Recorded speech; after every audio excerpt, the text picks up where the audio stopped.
You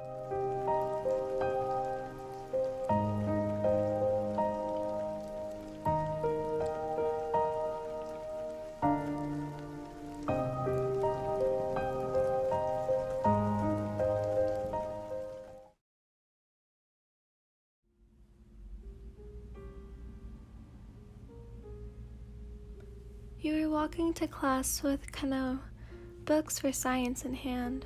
You approached your homeroom, feeling a little giddy, knowing Muichiro would be in your homeroom this year.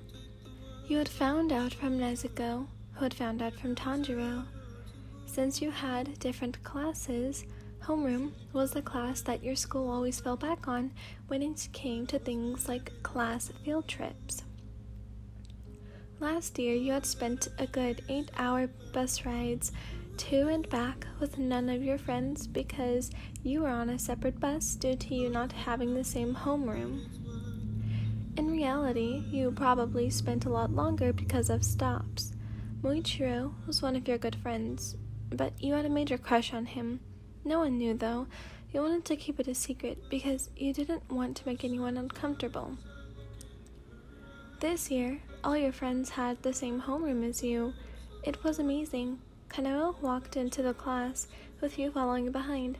Tanjiro, Inosuke, and Muichiro were sitting at their desks already. You looked around but didn't see Zenitsu anywhere. You sent a questioning glance at Kano, but she frowned and shrugged. You took your seat beside Nezuko while Kano sat next to Shinobu.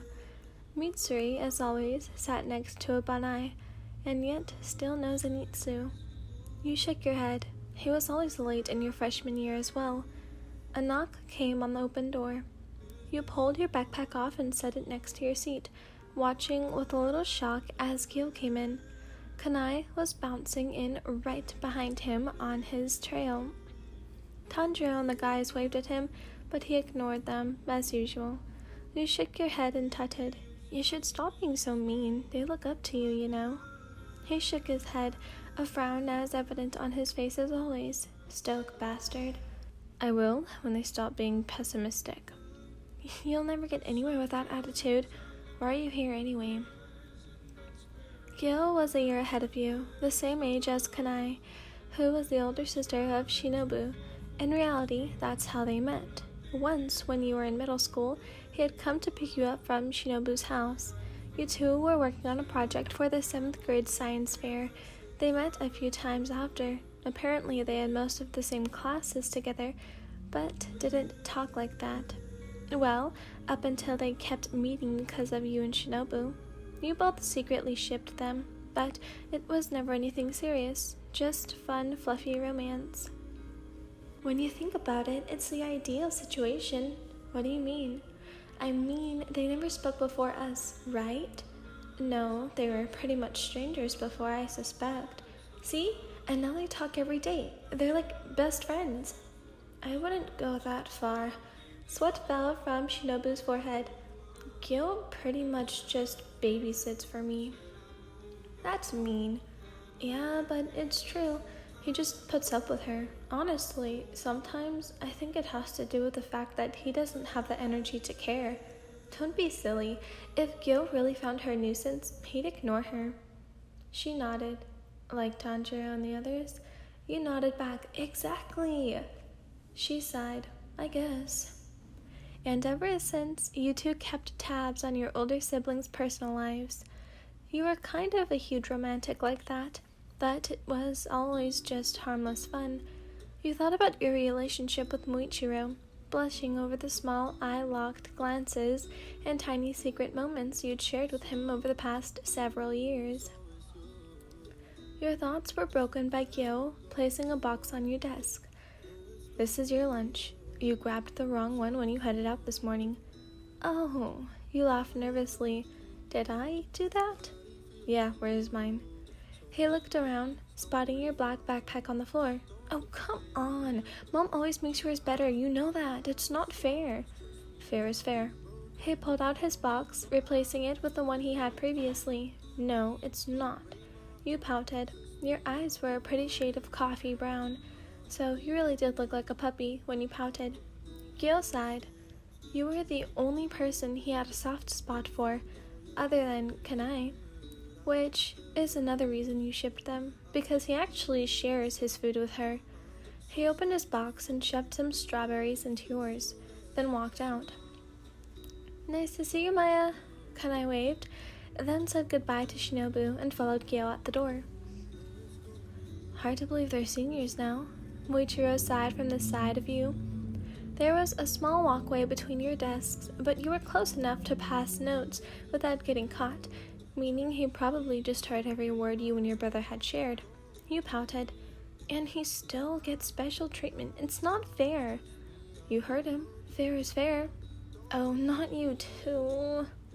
You groaned. Muichiro rocked in his chair, laughing at your expression. "Zenitsu still nowhere to be found?" Muichiro looked at his phone. "Probably making out with Yuichiro or something." You laughed, also noticing the other boys' lack of presence. "Didn't you come to school together? Did you and Cᴇʟ come to school together?" "Fair point, but you're twins, so it's not the same." "Good choice of words, but he's more like Cᴇʟ. They'd get along perfectly." "I know what you mean." You sigh, looking up at the ceiling, knowing how both Yuichiro and Cᴇʟ's personalities matched. Zenitsu managed to run in right before the bell rang, taking his place next to Muichiro. Your new homeroom teacher walked in a few moments later, rocking a sick black and white tie. "English teacher," you concluded, nodding to yourself. A little folded piece of paper landed on your desk while you were analyzing your teacher. You looked over to Muichiro, and he grinned, motioning toward the paper. "Want to sit with me for the beginning of your class trip?" "Yes?" Was there even a doubt? You smiled, feeling a bit of red tint your pale cheeks. Your brown hair reached just beside your armpits, but it was long enough to tuck behind your ears, which you usually did when you felt nervous or giddy. Your lilac baggy t-shirt, paired with black workout shorts, made it easier to move, which you used to your advantage. You quickly scooted out of your chair and walked to the small garbage can in the front near the teacher's desk, which you randomly noticed had an unusual name, Mr. Muzan. For some reason it reminded you of Tarzan. You shook your head and threw Muichiro's note in the garbage, catching his eyes when you started walking back to your seat. You smiled and nodded. He winked and you forced yourself to keep your laugh in, but your giddiness still showed with the grin plastered on your face. It was embarrassing, but it wouldn't go away. Sitting next to Muichiro for 2 hours at night? Wait, what if he didn't want to sit next to you on the ride back?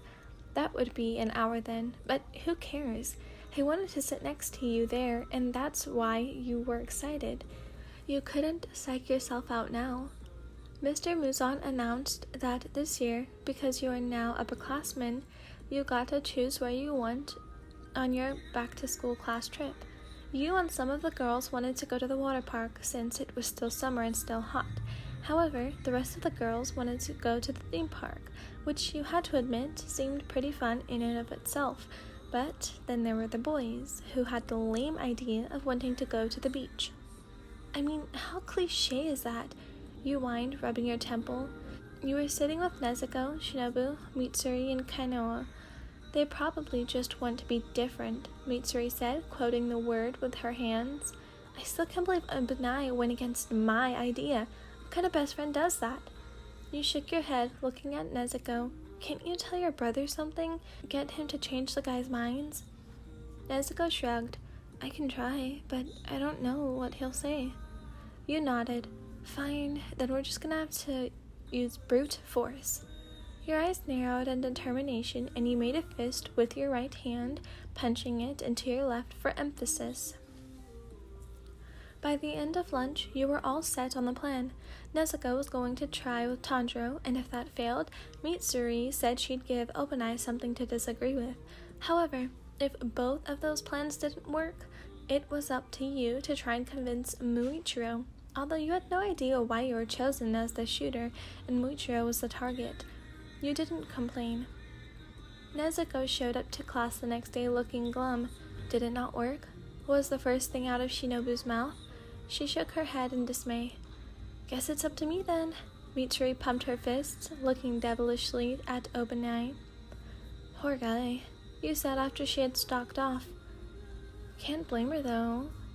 They've known each other since they were tots. They never disagree on anything, Kanao stated, watching the scene unfold as well.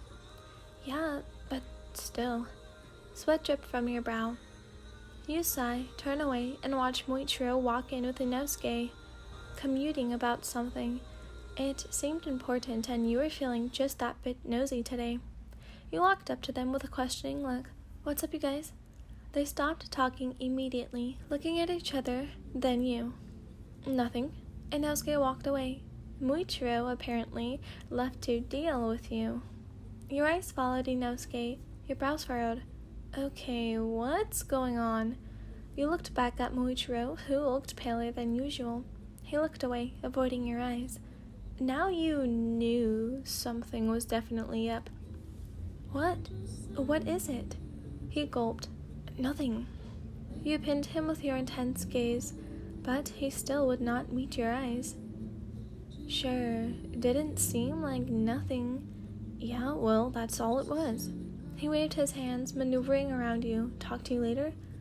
Yeah, you said, feeling odd.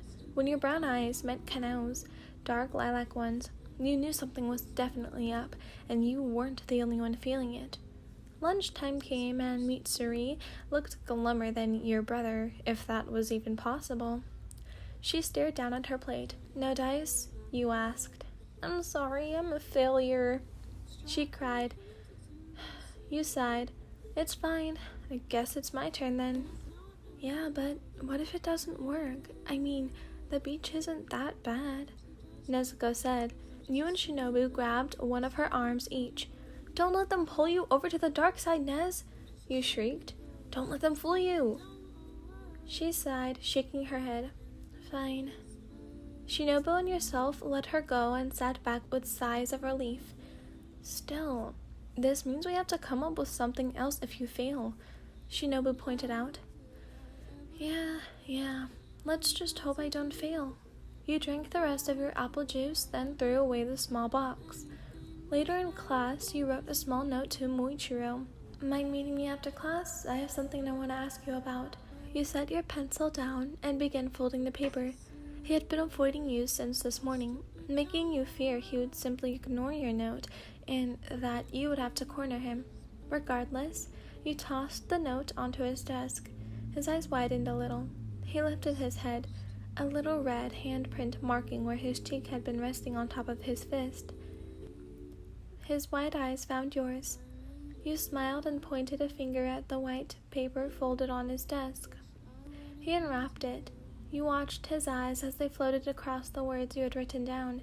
He looked at you, those mint-colored eyes making you blush a lot more than usual.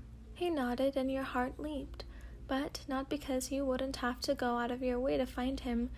Well, that was partly it, but also because he smiled as well. For a whole day of ignoring and avoiding you, he sure knew how to make up for it.